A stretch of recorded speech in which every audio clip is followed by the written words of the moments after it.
aujourd'hui il venait du 1er janvier au 31 décembre, il n'apportait pas de la valeur ajoutée à l'économie africaine. On finançait que des grands groupes, il finançait que des grands groupes Total, il finançait des entreprises qui sont là, assez structurées.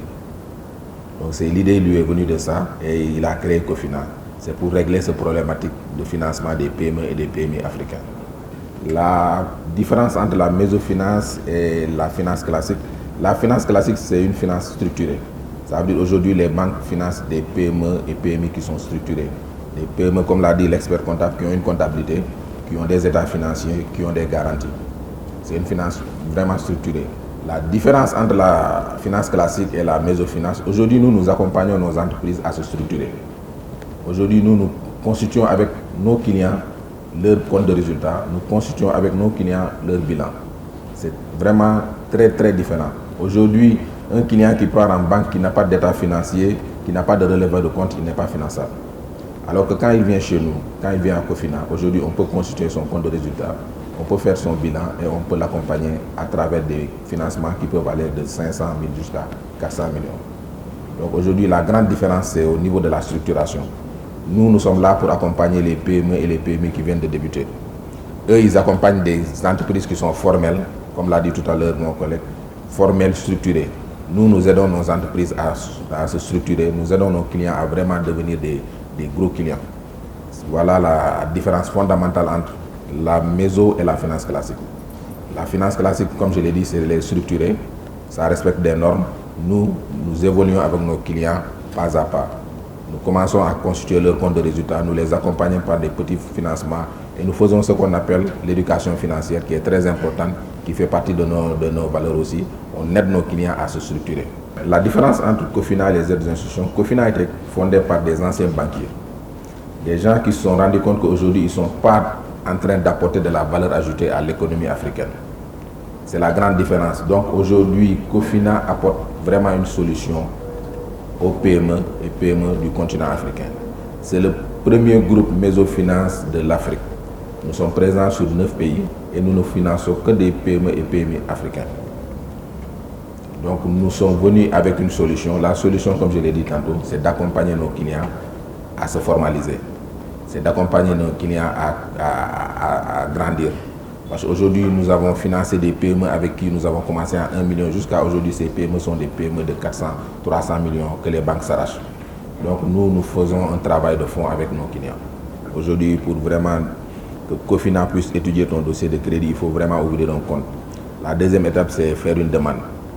La troisième étape, on a des commerciaux assez dynamiques, assez jeunes, qui vont venir au niveau de ton activité, discuter avec toi, c'est ce qu'on appelle dans notre jargon faire l'évaluation.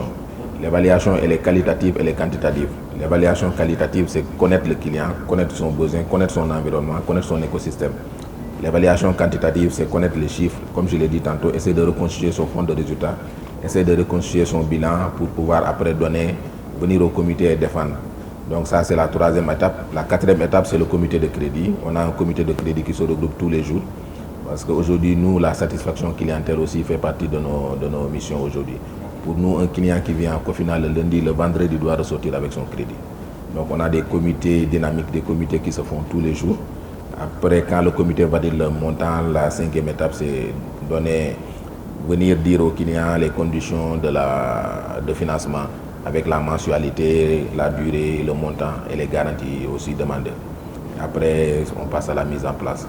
Donc quand même, on a essayé de vraiment d'alléger notre système. Aujourd'hui, sur le financement classique, ça peut prendre 1 mois, 2 mois. À Cofina, quand même, on se dit qu'un client qui vient le lundi, le vendredi, il doit commencer à réaliser son projet.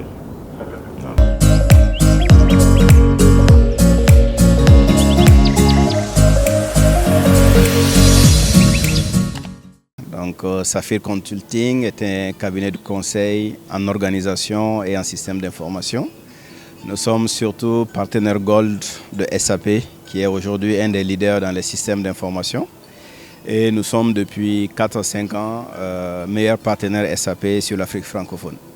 Ça a été une occasion d'avoir des échanges sur des thèmes, on va dire, qui sont des thèmes d'actualité, tels que quelle est l'implication de la digitalisation dans l'agriculture, quelle est la chaîne de valeur qui est créée par cette digitalisation, Et comme je l'ai dit, ça a été l'occasion d'échanger avec aussi le public qui a été à la mesure en termes de questions et ça en a été un plaisir pour nous de partager nos expertises et nos expériences.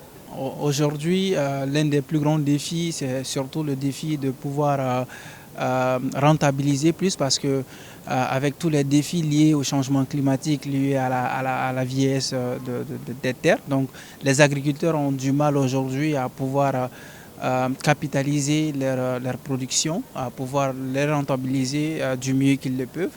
Donc dans ce sens, le digital vient en support, en appui pour pouvoir justement augmenter cette rentabilité, permettre aux entrepreneurs de produire plus avec le moins de coûts possible et de pouvoir les transformer du mieux qu'ils le peuvent. Ensuite de le commercialiser de la meilleure façon, surtout en étant plus proche des consommateurs. Aujourd'hui au Mali, on a un taux de pénétration de plus de 100% en matière de téléphonie. Ça veut dire que nous avons plus de 22 millions de téléphones aujourd'hui qui existent au Mali. Nous avons plus de 6 millions de Maliens qui sont connectés. Donc c'est un potentiel à exploiter. Nous sommes connectés pourquoi? Pour quelle fin? Il faudrait, au lieu que ce soit des moyens de distraction, ça peut être des moyens pour nous de pouvoir booster notre production, de l'orienter vers l'agriculture parce qu'il ne s'agit pas d'aller vers, il s'agit juste d'orienter l'usage justement du digital que nous avons déjà à bon escient.